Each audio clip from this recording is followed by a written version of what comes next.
Dude, pare, nagtataka ka ba kung kakayanin ng Jetour Ice Cream Strawberry Sundae umakyat ng Tagaytay coming from Metro Manila? Well, pare, wag ka na magtaka because nandito tayo ngayon sa Tagaytay and galing tayo sa Makati City which is almost 60 kilometers away.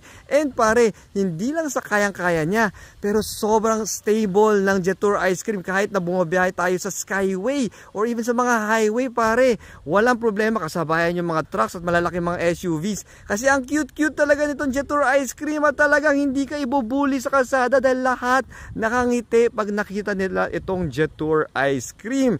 Yun nga lang pare, pagdating natin dito sa Tagaytay, kailangan natin mag-top up charge nung nagla-lunch kami para makabalik tayo ng Metro Manila. And as you can see, we still have a good 106 kilometers worth of range which means na pwede tayong bumalik ng Metro Manila nang walang problema with the Jetour Ice Cream. O, diba?